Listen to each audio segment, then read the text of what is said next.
मुलुक भनेर चिनिने 4 जिल्ला मध्ये एक बाँकी जिल्लाको सदरमुकाम लुम्बिनी, कर्णाली र सुदूरपश्चिम प्रदेशको आर्थिक, स्वास्थ्य र शैक्षिक सुविधाको केन्द्र एवं देशको एक पुरानो सहर हो नेपालगञ्ज। नेपालगञ्ज नगरी नेपालकै नामबाट स्थापना भएको प्रमुख सहरको रूपमा परिचित स्थान हो। यो सहर विक्रम सम्वत 2017 सालमा नेपालगञ्ज नगर पञ्चायतका नामबाट स्थापना भई 2019 सालमा नगरपालिकाको रूपमा स्थापित भएको थियो। नेपाल सरकार मन्त्री परिषदको मिति 2071 मङ्सिर 16 गतेको निर्णयबाट साबिकका 10 वटा गाविस गाभेर 27 वटा वडा कायम गरी नेपालगञ्ज उपमहानगरपालिका घोषणा गरिएको र मिति 2072 असोज 1 को निर्णयबाट पुरैनी गाविस गाभेर 28 वटा वडा कायम गरिएको थियो। मिति 2073 फागुन 11 गतिको निर्णय अनुसार साबिकका 28 वटा वडा परिमार्जन भई 23 वटा वडा कायम गरिएको छ। 23 वडाको कुल क्षेत्रफल 85.94 वर्ग किलोमिटर रहेको छ। पूर्व पश्चिम राजमार्गबाट 10 किलोमिटर दक्षिणमा पर्ने नेपाल भारत सीमा नाकासँग जोडिनु यो सहरको अर्को विशेषता पनि हो। यस नेपालगञ्ज उपमहानगरपालिका क्षेत्रसँग पूर्वमा डुडुवा गाउँपालिका, पश्चिममा जानकी गाउँपालिका, उत्तरमा जानकी गाउँपालिका र कोहलपुर नगरपालिका एवं दक्षिणमा डुडुवा गाउँपालिका र मित्र राष्ट्र भारतको सिमाना पर्दछ। भारतसँग यस उपमहानगरपालिकाको वडा नम्बर 15 र 16 को सीमा जोडिएको छ। जनगणना 2078 का अनुसार नेपालगञ्ज उपमहानगरपालिकाको कुल जनसङ्ख्या 1,66,258 मध्ये पुरुष 83,311 र महिला 82,947 जना रहेका छन्। नेपालगञ्जको अर्को विशेषता धार्मिक र सामाजिक सद्भाव पनि हो। बहुधार्मिक सम्प्रदायहरू एक आपसमा मिलेर बसेकोले नेपालगञ्जले धार्मिक सहिष्णुयुक्त सद्भावको सहरको पहिचान समेत बनाउन सफल भएको छ। पुरानो बजारको रूपमा एक्लै नै बजार मानिन्छ। त्यसैगरी प्रमुख बजारका रूपमा सदर लाइन, त्रिभुवन चोक, बिपी चोक, धम्बोजी चोक, घरबारी टोल र सुर्खेत रोडलाई मानिन्छ।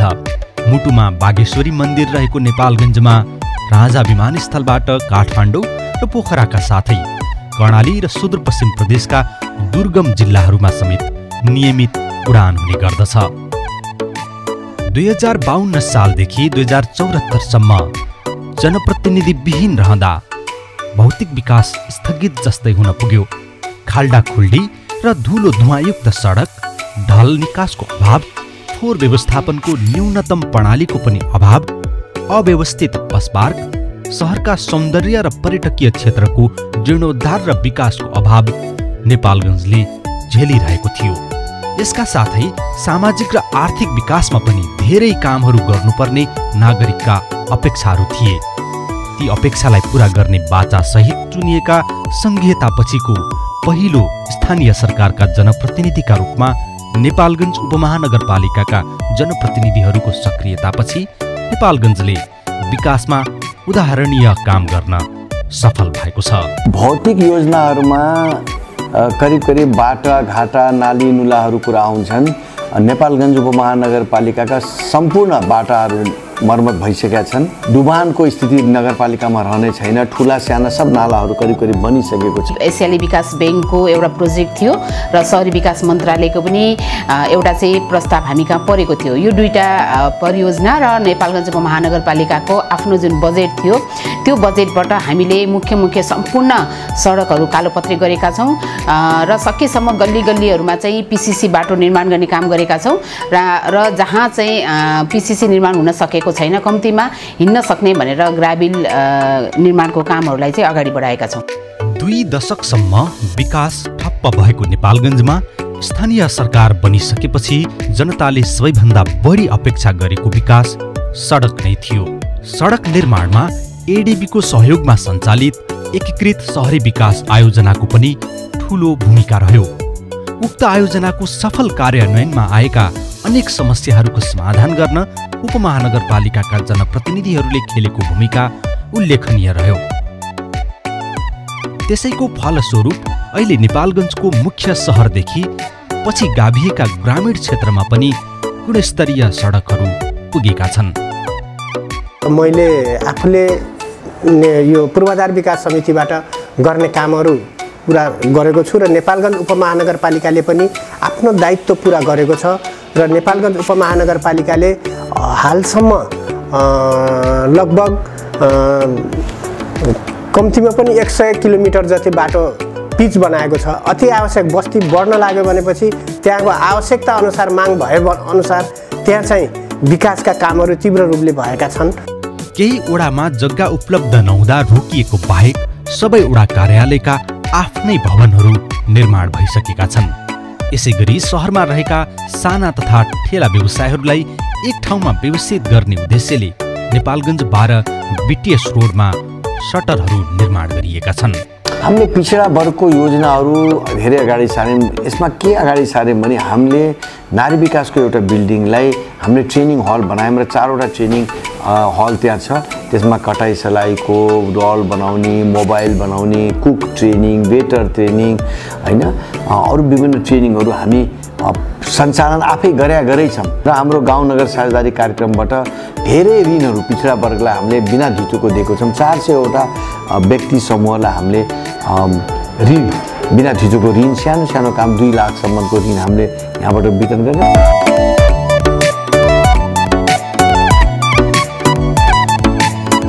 म यहाँ सिलाइ कटाइ सिक्न आउँछु। यहाँ त अब मलाई राम्रै लाग्यो किनभने अरू सिक्न पाइन्थ्यो, अरू राम्रो हुन्थ्यो, मसिन पनि हुन्थ्यो त अरू राम्रो हुन्थ्यो। सिकेर म पनि केही गर्न सक्छु, आफ्नो बालबच्चालाई आफूलाई के गरौँ अगाडि बढौँ त्यस्तै लागेर छ। हाते कराई बुटी तालिम सिकौँ भनेर गरिरहेका छौँ। अहिलेसम्म अब गरेछौँ। अब योभन्दा 15 दिन भन्ने कुरा भएको थियो के अझै 15 दिन 1 महिनातिर सिक्यौँ कि भनेको कुनै व्यवसाय गरौँला भन्ने हिसाबले गरेका छौँ। 2077 सालको भदौमा नेपालगञ्ज उपमहानगरपालिकावासीको एउटा ठूलो तनावको अन्त्य भयो। नेपालगञ्जमा उत्सर्जन हुने फोहोर कहाँ फाल्ने भन्ने समस्याको समाधान भयो।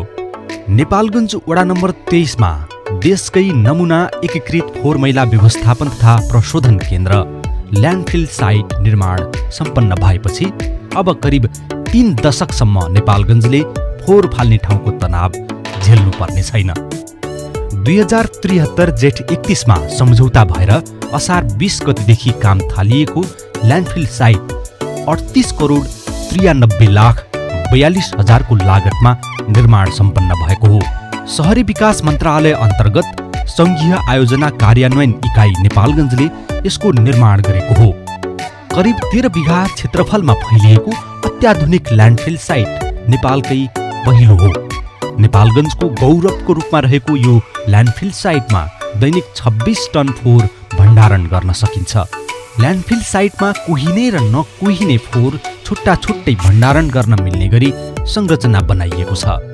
गल्ने फोहोरलाई मल उत्पादन गर्ने, प्लास्टिक, फलाम जस्ता फोहोर बिक्री वितरण गरेर आय आर्जन गर्ने र त्यसबाहेकका काम नलाग्ने फोहोरलाई अन्तिममा ल्यान्डफिल साइटमा विसर्जन गर्ने यसको लक्ष्य हो। यसका साथै सहरमा रहेका स्वास्थ्य संस्थाबाट उत्सर्जन हुने मेडिकल फोहोर व्यवस्थापनका लागि पनि एक दात्री संस्थासँग सहकार्य गरी काम अघि बढाइएको छ। दिशाजन्य फोहोर व्यवस्थापनका लागि पनि ल्यान्डफिल साइटमै संरचना निर्माण भइसकेको छ। 2024 सालदेखि विकास हुँदै आएको हो। अहिलेसम्म त राम्रो विकास भएको थिएन। अब चाहिँ रोडहरू सडकहरू भने धन विकासको व्यवस्था भयो। डम्पिङ साइट पनि भएको हुनाले यहाँबाट सामान लिएर सधैँ डम्पिङ साइटमा फाल्ने गरेको छ। पहिलेभन्दा निकै सुधार भएको छ। अब सन्तोषको कुरा के छ भने सबै विकासले परिपूर्ण कोही हुँदैन। यो क्रमिक रूपमा विकास हुने चिज एउटा क्रमिक रूपमा हुने जाने प्रक्रिया हो। विगतमा जीर्ण र कुरूप भएर नेपालगञ्जलाई नै गिज्याइरहेको बस पार्क अत्याधुनिक बनेपछि गर्व गर्न लायक बनेको छ। नेपालगञ्ज उपमहानगरपालिका वडा नम्बर 4 गणेशपुरमा 4 बिघा 10 कट्ठा क्षेत्रफलमा रहेको बस पार्क 2076 असोजदेखि सञ्चालनमा आएको हो। 16 करोड 16 लाख लगानीमा निर्माण भएको बस पार्कमा 123 वटा ठूला बस र 56 वटा साना बस राख्ने क्षमता रहेको छ। बस पार्कभित्र टर्मिनल भवन, सपिङ बिल्डिङ, शौचालय, जमेना गृह, पक्की पार्किङ क्षेत्र निर्माण गरिएको छ। बस पार्क नगर विकास कोषसँगको सहकार्यमा निर्माण भएको हो। 5% अनुदान र बाँकी ऋणमा बस पार्क निर्माण गरिएको हो। उपमहानगरपालिकाले हाल बस पार्क सञ्चालनको जिम्मा एक व्यावसायिक संस्थालाई दिएको छ। उक्त संस्थाले बस पार्कका साथै उपमहानगरपालिकाका 7वटा नगर बस पनि सञ्चालनको जिम्मा पाएको छ। बस पार्क व्यवस्थापनको जिम्मा निजी क्षेत्रलाई दिए पनि बेला बेलामा अनुगमन गर्ने काम उपमहानगरपालिकाले गरिरहेको छ। करिब 4 वर्ष पहिले नेपालगञ्जमा फुर्सदको समय रमणीय वातावरणमा बिताउनका लागि वा घुम्नका लागि कुन ठाउँ छ भन्दा त्यसको सीमित जवाफ हुन्थ्यो। अब भने उक्त प्रश्नको जवाफ ढुक्कका साथ दिन सकिने भएको छ। वाटर पार्क र रानी तलाउले काँचुली फेरेका छन्, कान्ति तलाउले पुनर्जीवन पाएको छ। नेपालगञ्जको 100औं वर्ष पुरानो तलाउ हो कान्ति तलाउ। नेपालगञ्ज उपमहानगरपालिका 22 को पुरैनी र वडा नम्बर 21 को पुरैनामा पर्ने कान्ति तलाउ केही वर्ष पहिलेसम्म फोहोर फाल्ने ठाउँको रूपमा रहेको थियो। 25 बिघा क्षेत्रफलमा रहेको उक्त तलाउ अनुपयोगी रूपमा रहेको थियो। जनप्रतिनिधि निर्वाचित भएर आइसकेपछि उक्त तलाउलाई नयाँ जीवन दिने योजना सुरु भयो। डेभलपमेन्ट अफ कान्ति तलाउ नाम दिएको उक्त योजना अब पूरा भएको छ। 2076 साल असार 8 गतेबाट सुरु भएको भौतिक निर्माणमा 10 करोड बढी खर्च भइसकेको छ। तलाउको चारैतिर माटो भरेर पर्खाल लगाइएको छ। पर्खाल वरिपरि 7 मिटर फराकिलो सडक निर्माण गरिएको छ। सडक छेउमा दुवैतिर 2 मिटर चौडाइको फुटपाथ बनाइएको छ। तलाउको प्रवेशद्वारमा गेट निर्माण गरिएको छ भने सडक छेउमा नाली निर्माण गरिएको छ। तलाउपट्टिको फुटपाथमा इन्टरलक टाइल बिछाइएको छ। संरचना निर्माणपछि तलाउ आकर्षक बनेको छ। नेपालगञ्ज उपमहानगरपालिकाले सुधार गरेर हेर्न लायक बनाएको अर्को तलाउ वाटर पार्क पनि हो। नेपालगञ्जमा कुनै बेलाको एकमात्र प्राकृतिक पर्यटकीय गन्तव्यको परिचय बनाएको वाटर पार्क पुनः आफ्नो परिचय फिर्ता पाउने अवस्थामा आइपुगेको छ। वाटर पार्क तलाउ वरिपरि वाल लगाइएको छ। रेलिङ र फुटपाथमा टाइल बिछ्याएर हेर्न लायक बनाइएको छ। प्रतीक्षालयहरू निर्माण गरिएका छन्। जलोद्यान निर्माणमा 70 करोड खर्चिने योजना नगर विकास समितिको छ। वाटर पार्क सुशील नगरको कुल क्षेत्रफल 65 बिघा क्षेत्रफल मध्ये 10 बिघा क्षेत्रफलमा तलाउ छ। तलाउमा बोटिङ बिहार सुरु भइसकेको छ भने पौडी पोखरीका रूपमा विस्तार गरिने लक्ष्य छ। वाटर पार्क नेपालगञ्ज उपमहानगरपालिकाको मेगा प्रोजेक्टका रूपमा रहेको छ। यस परियोजना अन्तर्गत तलाउ मात्रै नभई सुशील नगर वाटर पार्क क्षेत्रभित्र व्यवस्थित नगर निर्माण गर्ने योजना पनि रहेको छ। हाल वाटर पार्क तलाउलाई वार्षिक 19,51,000 रुपैयाँ बुझाउने गरी ठेक्कामा सञ्चालन गर्न दिइएको छ। नेपालगञ्जको ऐतिहासिक महत्त्व बोकेको रानी तलाउ नेपालगञ्ज उपमहानगरपालिकाले सबैभन्दा पहिले जीर्णोद्धार गरी सञ्चालनमा ल्याएको तलाउ हो। 35 लाख रुपैयाँ खर्चेर तयार गरिएको रानी तलाउमा हाल दैनिक कम्तीमा 100 जना र शनिबार एवं बिदाको दिन 300 जना भन्दा बढी टिकट काटेर नै तलाउ घुम्न पुग्ने गरेका छन्। विभिन्न रङका माछाहरू अवलोकन बोटिङ बिहार रानी तलाउका मुख्य आकर्षण हुन्। विभिन्न 7 जातका करिब 1.5 लाख माछाहरू पालन गर्न सुरु गरिएको छ। वाटर पार्कमा पनि 1,15,000 माछाहरू पालन गरिएको छ। नेपालगञ्जको मुख्य सडक रत्न राजमार्गको सुर्खेत रोड चौडा गरिँदै गर्दा सडक वरपरका रुख काटिए। रुख काटिँदा आलोचना पनि भयो, तर तिनको शोध भर्ना गर्न नेपालगञ्ज उपमहानगरपालिकाले तत्काल चासो लियो र अघि बढायो ग्रिनरी अभियान। सुर्खेत रोडको नेपालगञ्ज सडक खण्डको 6 लेनको सडक बीचमा हालसम्म 10 देखि 12,000 फुलका बिरुवाहरू रोपिएका छन्। प्रमुख पर्यटकीय गन्तव्यहरू वाटर पार्क कान्तितालमा प्रशस्त बिरुवाहरू रोपिएको छ। रत्न राजमार्गको नेपालगञ्ज उपमहानगरपालिका क्षेत्रसँगै भुजै गाउँ चौकदेखि पश्चिमतर्फको सडक, परस्पुर सडक, रामलीला मैदान, कान्जी हाउस लगायतका क्षेत्रमा ठूलै संख्यामा बिरुवाहरू रोपिएको छ। रोपिएका बिरुवाहरूको गोडमेल, संरक्षण र सम्वर्धन गर्न 12 जना माली नियुक्त गरिएका छन्। उपमहानगरपालिकामा हाम्रो धवल खैरेजीले जुन अहिलेसम्म काम गर्नुभएको हो भने त्यो सन्तोषजनक छ। जस्तो तपाईँको वाटर पार्कको तपाईँको विकास भयो र हाम्रो तपाईँको यो नगरको जुन सौन्दर्यीकरण भयो, जुन लाइटको व्यवस्था भयो, जुन रोडको व्यवस्था भयो र यो हाम्रो रानी तालाबको जुन हाम्रो एउटा त्यो पनि भयो र हाम्रो जति जुन कब्रस्तान भयो र यो हाम्रो जुन दागरा छ उनीहरूको जो विकास त भएकै छ। सबै जुन हिसाबमा जुन यो हामी सांस्कृतिक हिसाबमा यहाँ हामी बसिरहेछौँ भने सबै धर्मलाई सबै जातलाई जोडेर जुन उहाँले काम गर्नुभएको हो त्यो सन्तोषजनक काम। करिब 4 वर्ष अघिसम्म नेपालगञ्जको त्रिभुवन चोकमा मात्रै रात्रिकालीन चहल पहल हुन्थ्यो। अहिले भने मानिसहरूको चहल पहलसँगै बजार पनि मध्यरातिसम्म खुला रहने गर्दछ। नेपालगञ्ज उपमहानगरपालिकाले बिबी चोकमा नयाँ प्रयोगको रूपमा सबैभन्दा पहिले हाइमास्ट लाइट जडान गरेको थियो।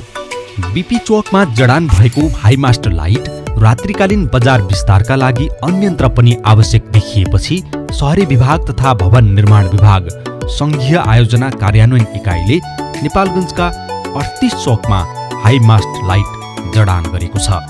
संघीय आयोजनाले करिब 3 करोडको लागतमा नेपालगञ्जमा हाइमास्ट लाइट जडान गरेको हो।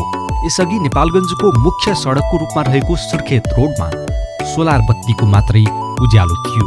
त्यो पनि समयक्रमसँगै ब्याट्री चोरी हुने, सोलर चोरी हुने, बिग्रिने लगायतका समस्या निम्तिएका छन्। निरन्तर समस्या देखिएपछि उपमहानगरपालिकाले अहिले स्ट्रिट लाइट जडानका लागि बजेट माग गरेको छ। सुर्खेत रोडमा अहिले करिब 250 सोलर बत्ती छन्। त्यो ट्राफिक अलिकति बढिरहेछ बिस्तारै बिस्तारै। हामीले सुरु पनि गरेका थियौँ धम्बोजीमा, तर ठेकेदार भाग्यो। 1-2 ठाउँमा धम्बोजीमा, बिपी चौकमा, वीरेन्द्र चौकमा, बिपी चौकमा यो आकाशे पुल स्काई ब्रिज भन्छ त्यो माथिबाटै रोड पार गर्ने त्यस्तो काम छुटेको जस्तो मलाई लाग्छ। अब रिङ रोडको कुराहरू मान्छेहरूले उठाउँछन्, तर रिङ रोड अधिकांश रिङ रोड नहरको बाटोमा छ, फिडर केनालको। त्यो फिडर केनाल नबनाइकन उनीहरूको जग्गा हो, उनीहरूले रिङ रोड बनाउन दिन्नन्। 90% फिडर केनालमा त्यो रिङ रोड गइरहेको छ। त्यसलाई अलिकति टाइम लाग्ला। त्यो केनाल बनिसकेपछि, नहर बनिसकेपछि हामीले उपमहानगरपालिका बनाउने क्रमलाई अगाडि बढाएको थियौँ। तर त्यो राजनीतिक निर्णय हो र प्रदेशैले गर्ने कुरा हो। प्रदेशै अब राजनीतिमा अल्झेर यो ओझेलमा परेको छ। नेपालगञ्ज उपमहानगरपालिकाले नगरका विकासका प्रमुख आधार मध्ये एक शिक्षालाई पनि विशेष प्राथमिकता दिएर बजेट विनियोजन गर्यो। नेपालगञ्ज स्थित मङ्गलप्रसाद माध्यमिक विद्यालय परिसरमा मङ्गलप्रसाद महिला कलेजको भवन निर्माण भएको छ। मधेसी र मुस्लिम छात्राहरूलाई लक्षित गरेर उक्त कलेज निर्माण गरिएको हो।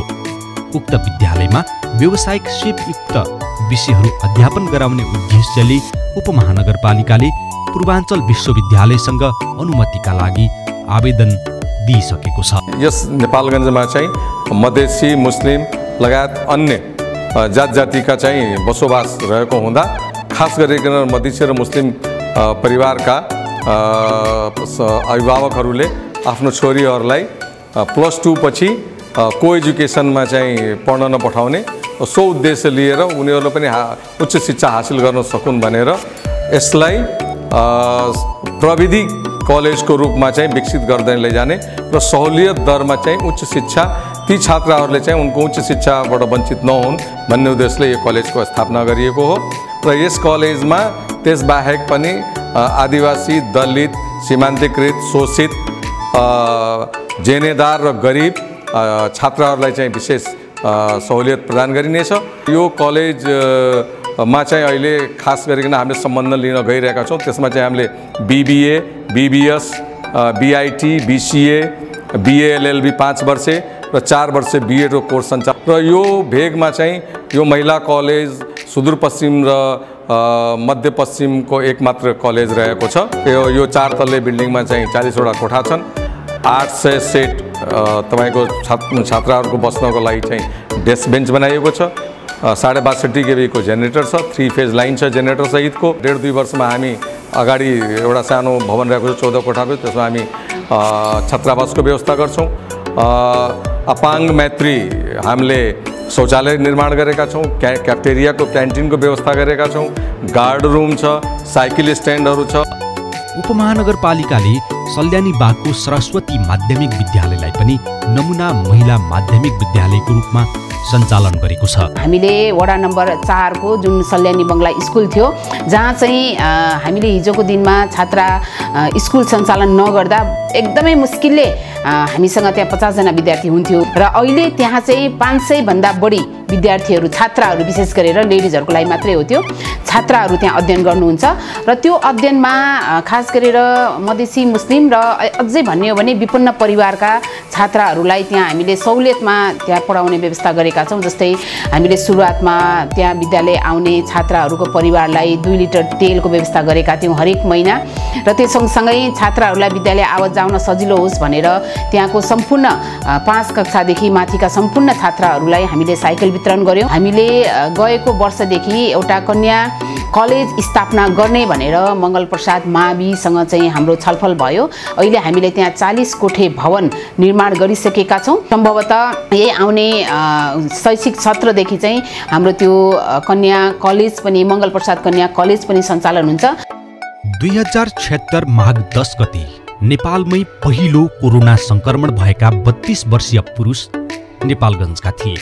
कोरोना संक्रमण पत्ता लाग्ने बित्तिकै उपमहानगरपालिकाले कन्ट्याक्ट ट्रेसिङमा तीव्रता ल्यायो। करिब 200 जनालाई 10,000 नजिकै अस्थायी क्वारेन्टाइन बनाएर 2 सातासम्म राखियो। त्यसबाहेक उपमहानगरपालिका आफैले कोरोना विशेष अस्पताल सञ्चालन गर्यो। अस्पतालमा पनि क्वारेन्टाइन र आइसोलेसन बन्न सक्छ भन्ने अभ्यास सम्भवतः देशमै पहिलो अभ्यास थियो। होटल सहित करिब आधा दर्जन स्थानमा थप क्वारेन्टाइन सञ्चालन गरियो। सीमामा होल्डिङ सेन्टर र अभिलेखीकरणमा ध्यान दिँदै बजार अनुगमनलाई पनि तीव्रता दिइयो।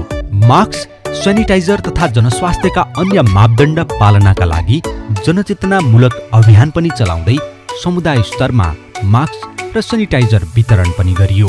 भेरी अस्पतालमा कोरोना वार्ड बनाउनेदेखि अस्पतालको सेवा विस्तारमा उपमहानगरपालिकाले गरेको लगानीले दोस्रो चरणको महामारी नियन्त्रणमा ठूलो सहयोग मिलेको थियो। लकडाउनका बेला वडा कार्यालय मार्फत विभिन्न समुदायलाई राहत वितरण गरियो भने उपमहानगरपालिकाबाट समेत राहत वितरण भयो। सब व्यवस्थापनमा समेत नेपालगञ्जले सहकार्य गर्यो। पीसीआर परीक्षणपछि सामान्य संक्रमितलाई घरमै आइसोलेसनमा बस्न अनुरोध सहित आइसोलेसनका लागि प्रत्येक वडामा स्वास्थ्य संस्थाबाट सम्पर्क व्यक्ति चयन गरियो। होम आइसोलेसनमा बसेकालाई स्वास्थ्य किट र औषधि लिएर डाक्टर सहितको स्वास्थ्य कर्मीको टोली टोल टोलमा पुगेको पनि सम्भवतः पहिलो पटक थियो। भेरी अस्पताल र अन्य अस्पतालमा अक्सिजन सहितको बेडको अभाव भएको अवस्थामा नारी विकास केन्द्रमा 50 शय्याको आइसोलेसन सञ्चालन गरियो। वडा नम्बर 4 र 12 मा पनि आइसोलेसन सञ्चालन गरियो। भारतबाट फिर्ता हुने नेपालीहरूका लागि लक्षित गरी जमुना नाकामा हेल्थ डेस्क सञ्चालनमा आयो, जहाँ शङ्कास्पदहरूको एन्टिजेन परीक्षण गरिन्छ। पोजिटिभ देखिएमा तत्काल आइसोलेसनमा लैजाने व्यवस्था छ। नेपालगञ्ज उपमहानगरपालिकाले कोरोनाको समयमा 51 जना करारका स्वास्थ्यकर्मी भर्ना गरेर भेरी अस्पताल लगायतका अन्य स्वास्थ्य संस्थामा पठाएको छ। भेरी अस्पतालमा श्री सुन्दरकाण्ड मित्र मण्डल अञ्जनी माता रसोईसँग सहकार्य गरी बिरामी र कुरुवाका लागि 20 रुपैयाँमा खानाको व्यवस्थापन गरिएको छ। बाल मन्दिरमा अहिले पनि आइसोलेसन केन्द्र सञ्चालनमा रहेको छ। कोरोना महामारी हाम्रो लागि चाहिँ नयाँ विपदको चाहिँ एउटा महामारीको चाहिँ जुन हामीले सामना गर्नु पर्यो, यसमा अनुभवी कोही पनि थिएन र यो अनुभवको अभावको कारणले गर्दाखेरि पनि हामीलाई सुरुवातमा अलिकति अप्ठ्यारोहरू भयो। तर जुन खालको नेतृत्वदायी भूमिका नेपालगञ्ज उपमहानगरपालिकाबाट गर्ने हामीले मौका पायौँ, त्यसलाई यहाँको पुलिस प्रशासन, नागरिक समाज, अन्य सरकारवाला निकायहरू सबैले चाहिँ हामीलाई सहयोग गर्नुभयो, जसले गर्दा सीमा नाका व्यवस्थापन, होल्डिङ सेन्टर व्यवस्थापन, क्वारेन्टाइन व्यवस्थापन र आइसोलेसन व्यवस्थापनमा चाहिँ नेपालगञ्ज उपमहानगरपालिकाले देशैभरिमा उत्कृष्ट काम गरेको छ। कोरोनाको कारणले गर्दाखेरि व्यापार व्यवसाय सबै ठप भएको अवस्थामा जसले दैनिक ज्याला मजदुरी गरेर आफ्नो जीवन निर्वाह गरिरहेका हुन्छन्, उनीहरूको लागि भनेर हामीले करिब 3000 भन्दा बढी परिवारलाई खाद्यान्नहरू वितरण गर्यौँ। कतिपय बालबालिका महिलाहरूलाई यस्तो अवस्थामा चाहिने पोषणयुक्त खाना, लुगा लत्ताहरू लगायतको विषयमा पनि हामीले सहयोग गर्यौँ। नेपालगञ्ज उपमहानगरपालिकाले खेलकुदमा पनि प्रशस्त लगानी गरेको छ। नेपालगञ्ज रङ्गशाला सहित प्रशस्त पूर्वाधारहरू रहेको कुरालाई नेपालगञ्ज उपमहानगरपालिकाले मनन गरेको छ। उपमहानगरले सबै खेललाई समान ढङ्गले अघि बढाइरहेको छ। वडा नम्बर 1 मा ग्रासरुट फुटबल मैदान बनिसकेको छ। अन्य वडाहरूमा पनि साना ठुला खेल मैदान छन्। क्रिकेटका लागि पनि नेपालगञ्ज उपमहानगरपालिकाले प्राथमिकताका साथ बजेट दिइरहेको छ। नेपालगञ्ज क्रिकेट कप छात्र-छात्रा क्रिकेटमा बजेट छुट्याइने गरिएको छ। स्थानीय सरकार आइसकेपछि 100% राम्रो नभए पनि केही पर्सेन्ट चाहिँ धेरै डेभलप भएको छ। त्यसको धेरै नै डेभलप भयो। अब पहिला कसरी हिँड्न पर्थ्यो, बाटोहरू पनि राम्रै बनिसकेका थिएनन्, हिलो खाल्टाखुल्टी एक्सिडेन्टहरू पनि भइरहन्थ्यो। अब अहिले त धेरै प्रोग्रेस भयो नि, सजिलो भएको छ सबैलाई। फोहोर पनि व्यवस्थापन भइरहेछ, बस स्कुलहरू खुलिरहेछ, अनि हाम्रो चिल्ड्रेन पार्क फन पार्क्सहरू भयो, घुम्ने ठाउँहरू थिएनन्, सबै अहिले वाटर पार्कहरू बनिरहेको छ। नगरको ऐलानी प्रति जग्गा पहिचान गर्न नेपालगञ्ज उपमहानगरको नापी शाखालाई झण्डै 1 वर्ष लागेको थियो। अभियान नै सञ्चालन गरेर नापी शाखाले काम गरेको थियो। वडा नम्बर 1, 2, 3, 4, 12 लगायतका विभिन्न वडामा ऐलानी प्रति जग्गा संरक्षण गरेर वडा कार्यालय र स्वास्थ्य चौकी बनेका छन्। 25-30 बिघा क्षेत्रफल त तारबार गरेर पनि संरक्षण गरिएको छ। वडा नम्बर 19 मा 1 बिघा क्षेत्रफलमा नेपाल पर्यटन तथा होटल व्यवस्थापन प्रतिष्ठान नाथमको शिक्षालय बन्ने भएको छ। वडा नम्बर 14 मा नेपाली सेनाले भारतबाट आउनेहरूका लागि होल्डिङ सेन्टर बनाउँदैछ। वडा नम्बर 4 मा नेपाल पत्रकार महासंघ बाँके शाखालाई जग्गा उपलब्ध गराइएको छ। नापी शाखाले वडा नम्बर 5 मा बाहेक सबै वडामा गरी 133 बिघा ऐलानी प्रति, 70.1 बिघा पोखरी गड्डा, 6 कट्ठामा मन्दिर र 338.5 बिघा जग्गामा जङ्गल रहेको फेला पारेको छ। यो जग्गामा 90% त विभिन्न व्यक्ति धार्मिक समूहले कब्जा गरेर बसेका छन्। व्यक्तिले त सरकारी बाटो पनि कब्जा गरेर घर टहरा बनाएका पत्ता लागेको छ। सरकारी जग्गाको लगत सङ्कलन गरेर गोप्य रूपले राखेको छौँ। यसलाई सार्वजनिक गरे पनि फेरि कब्जा गर्न थाल्छन् भनेर गोप्य रूपले। तर अब यो कस्तो भएको छ भने बिचमा भूमि आयोग आयो, अब सबै जग्गा चाहिँ वितरण गरिदिने योजना सरकारले लिएर आएको थियो।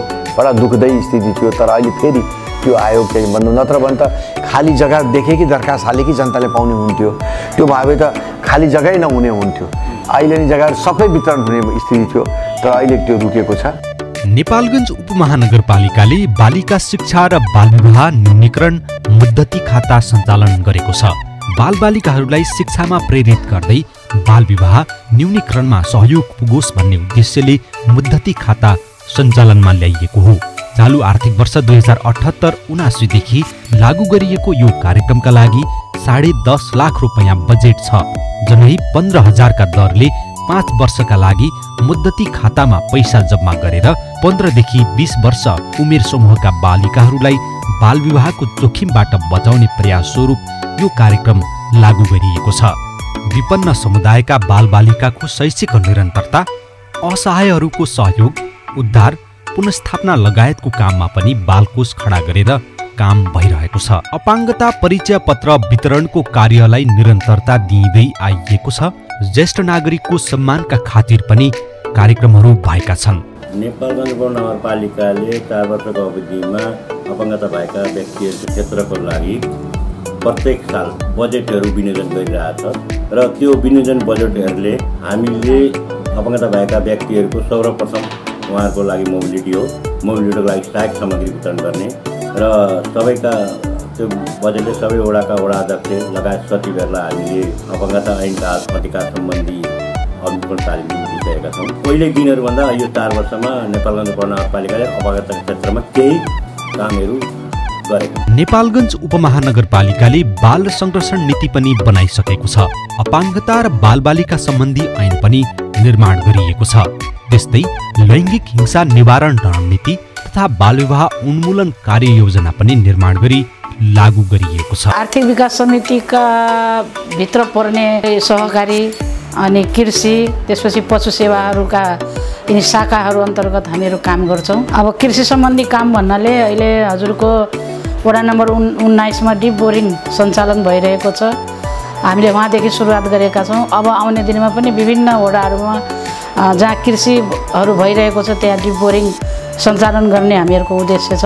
विभिन्न कृषकहरूलाई औजारहरू वितरणहरू गरेका छौँ।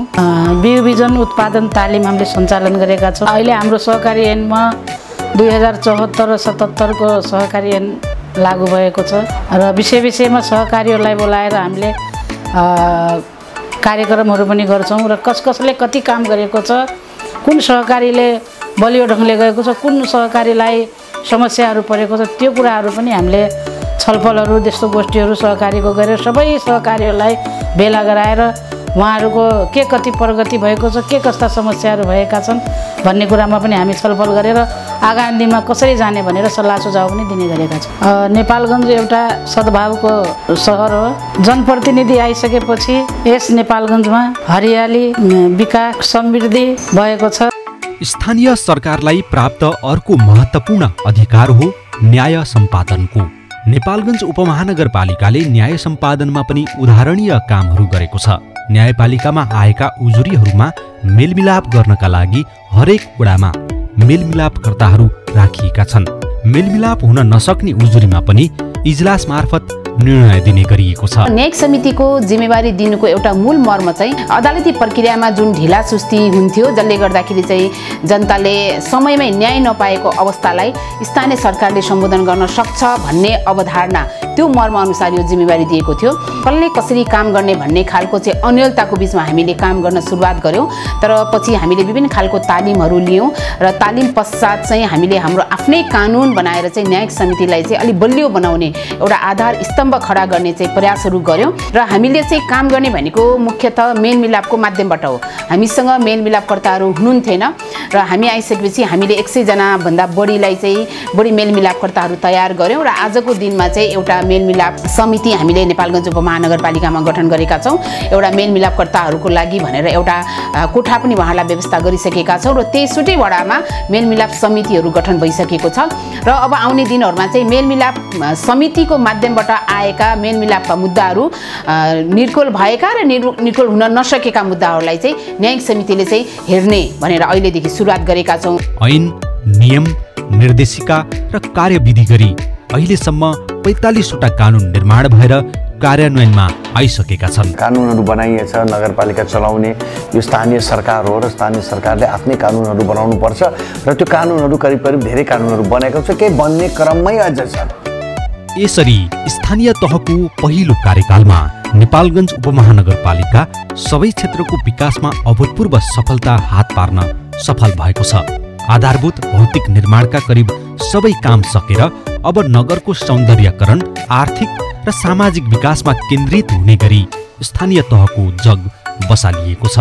5 वर्षको कार्यकालमा कति सकिन्छ र जति सकिन्छ त्योभन्दा बढी हामीले गरेको छौँ र यो कार्यकाल नेपालगञ्ज उपमहानगरपालिकाको एउटा गोल्डन पिरियड, स्वर्ण कार्यकाल जस्तो मलाई पनि लागेको छ। हामी आएकोमा 3 गुणा 3 टाइम्स हामीले आन्तरिक स्रोत बढाइसकेका छौँ। सामाजिक सद्भावको सहरको रूपमा यदि हामी नेपालगञ्ज उपमहानगरपालिकालाई चिन्छौँ भने हामीले अनुभूति नै गर्न पाउनुपर्छ भनेर हरेक विषयमा हामीले सामाजिक मुद्दा होस्, धार्मिक मुद्दा होस्, अन्य राजनीतिक मुद्दा होस्, जुन कुनै मुद्दामा पनि हामी सबै सरोकारवालाहरूसँग बसेर नै हामीले काम गर्ने प्रयास सुरु गरेका छौँ। यिनै उपलब्धिहरूमा टेकेर सुन्दर, समृद्ध र सबल नेपालगञ्ज बनाउन निरन्तर अघि बढ्नु नेपालगञ्जवासीहरूको साझा लक्ष्य हो। 5 वर्षको अन्तरालमा परिवर्तनको खाका हामीले नेपालगञ्ज उपमहानगरपालिका सरर आधा घण्टा तपाईँ घुम्नुभयो भने अनुभूति गर्नुहुन्छ।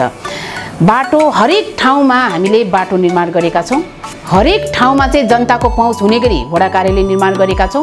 हरेक ठाउँमा जनताले सहज स्वास्थ्य सेवा पाउने गरी स्वास्थ्य कार्यालय निर्माण गरेका छौँ। हरेक चाहिँ वार्डमा चाहिँ शिक्षामा पहुँच होस् भनेर सामुदायिक विद्यालयहरूलाई सबैभन्दा राम्रो अलिकति परिष्कृत गर्ने हामीले प्रयास गरेका छौँ। संस्थागत विद्यालयहरूलाई पनि हामीले प्रोत्साहन गरिरहेका छौँ। यहाँको पर्यटन, यहाँका व्यवसाय, यहाँका होटलहरूलाई पनि अलिकति राम्रो होस् भनेर अलिकति त्यो खालको इन्भाइरोमेन्ट बनाउने हामीले प्रयास गरेका छौँ। यो कुराहरू चाहिँ हामी चाहिँ बाटोमा यो चाहिँ नगरमा चाहिँ हामी अलिकति यसो अवलोकन गर्दाखेरि चाहिँ अनुभूति हुने कुरा हो। र अर्को प्रमुख कुरा के हो भने तपाईँलाई कुनै पनि चाहिँ चिजमा चाहिँ समस्या पर्यो भने तत्काल चाहिँ सम्बोधनको चाहिँ एउटा संयन्त्र नेपालगञ्ज उपमहानगरपालिकामा बनेछ। आउने जनप्रतिनिधिले चाहिँ अब आउने राम्रो योजनाहरू अगाडि सार्न सक्यो भने हामीले जति पनि अहिले काम गरेका छौँ त्यो चाहिँ संस्थागत भएर चाहिँ जानेछ। तपाईँहरूले जुन विश्वासका साथ मलाई नगर प्रमुख बनाउनु भयो त्यसको लागि तपाईँहरूलाई धन्यवाद। र मलाई जहाँसम्म जहाँसम्म लाग्छ मैले तपाईँहरूको विश्वासलाई कायमै राखेको छु। यो नेपालगञ्ज उपमहानगरपालिका एउटा सुन्दर हरित एउटा बस्ने लायकको एउटा शान्त र विकसित सहर तपाईँहरूको सबै पार्टी जनप्रतिनिधि नगरपालिकाका कर्मचारी जनता जनार्दन पुलिस प्रशासन सबैले सहयोग गरेर आज नेपालगञ्ज उपमहानगरपालिका सुन्दरै राखौँ स्वस्थै राखौँ शान्त राखौँ भन्न र पुनः सबैलाई हात जोडेर मलाई सहयोग गरिदिएको र मेरो बोर्डलाई सहयोग गरिदिएकोमा सबै नगरवासीहरूलाई म धन्यवाद भन्न चाहन्छु।